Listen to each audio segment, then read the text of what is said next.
Değerli kardeşlerim, həmd bizi doğru yola yönəldən Allaha məxsusdur. Eğer o bizi doğru yola yönəltməsəydi, biz doğru yola tapa bilməzdik. Bugün İslam tarixinə bir nəzər saldığımız zaman İslam'a zərər vuran məsələlərdən biri də ifrat və təfrit məsələsidir. Çünki İslam doğru yaşanmadıkça, doğru anlaşılmadıkça onun fəsadlarını ağıldan qıt insanlar yaşayır. Baxın değerli kardeşlerim, oxuduğum ayət-i cəllədə uca Rəbbimiz bizləri xeyirli bir ümmət olaraq, ümməti vəsat olaraq bizi ortaya çıxarmış və biz insanlara şahid olacaq. Bizdən öncəki ümmətləri həlakə aparan səbəb onların dində aşırı getməsiydi, hədlərini aşmasıydı.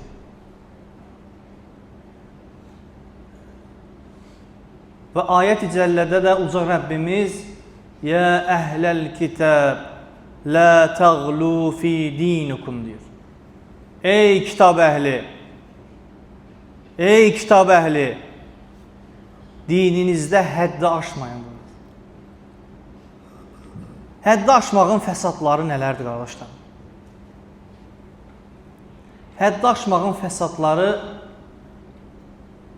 bugün ən çox nəzər yetirdiyimiz zaman özün kimi birini görmədinsə, bunu dildə müsəlman görürsən, amma öz fikrində onu sapıq görürsən. Bugün o qədər ortaq nöqtələrimiz var. O qədər birləşəcək nöqtələrimiz var. Bugün zəif olduğumuz bir dönəmdə bu qədər ixtilafları qabartmağın nə mənası var? Birləşmək və kuntum xayra ümmətin uxricət linnəs. Siz insanlar içindən çıxarılmış ən xeyirli ümmət oldunuz, deyir Allah.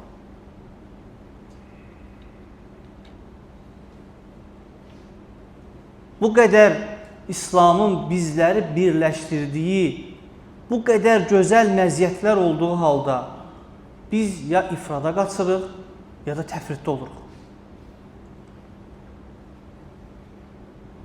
Allah Resulü Aleyhisselatü Vesselam ey insanlar, sizdən öncəkiləri dində həddi aşmaq, yəni onları həlakə apardı buyurur.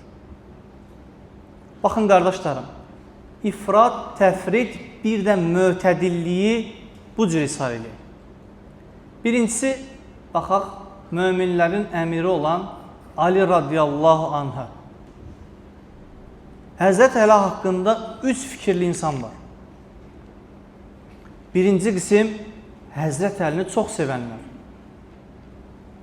Onu ilah yerinə qoydular. Onu peyğəmbər elan etdilər. Bunlar nə oldu? İfrada qaçdı. Bəziləri təfritdə oldu. Misal üçün, xaricilər, xəvariclər. Həzrət Əliyə qarşı düşmənçilik etdilər. Onunla hərb etdilər. Bunlar təfritdə oldular. Orta yol isə Həzrət Əlini aşire-i mübəşşirədən görüb, Peyğəmbərimiz sallallahu aleyhi və səlləmin əhli beytindən görüb, o şəkildə sevmək.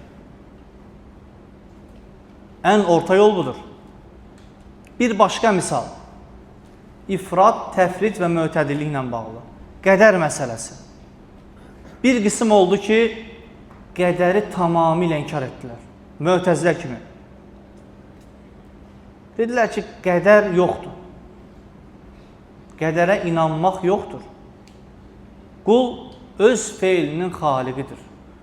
Bütün hər şeyi qulun özüdür. Allahın qula aid heç bir dəxli təsiri yoxdur. Halbuki aləmlərin Rəbbi olan Allah nə buyurur? Allahu xaliqi kulli şey. Allah hər şeyin yaradıcısıdır. Vallahu xalaqakum və mə ta'malun. Allah sizi və əməllərinizi yaradan Allahdır. Bir qism qədərlər oldu ki, bunlar dedi ki, insanın edə biləcəyi heç bir şey yoxdur. Allah hər şeyi öncədən yazıb və insanın dəxli təsiri yoxdur. Necə ki, küləyin qabağında sovrulan yarpaq kimi. İnsanın iradə deyilən bir şey yoxdur. Amma əhl-i sünnət orta bir yol tutdu və insanın Allah-u Teala'nın ona verdiyi bir cüzi iradəsi var. Əgər biz cüzi iradəni ortadan çıxarmış olsaq, o zaman bu imtihanın bir mənası olmaz. Digər bir məsələ, bir kimsənin təkəbbürlü olması, bir kimsənin bu ifratdır. Bir kimsənin aşırı təvazükar olması isə bu təfriddir. Bir kimsənin isə təvazükar olması isə bu vasat yoldur, orta yoldur. Bu misalları çoxaltmaq olar. Bir gün 3 nəfərlik bir heyət Allah Resulü sallallahu aleyhi və səlləmin yanına gəlirlər. Və onun xanımlarından Peyğəmbərimiz aleyhissalatu vesselamın ibadət xüsuslarını soruşurlar. Sanki öz aralarında razı qalmamışlıq vardı. Və belə dedilər. Biz hara, Allahın Resulü hara. Allah onun gəlmiş və keçmiş günahlarını bağışlayıb.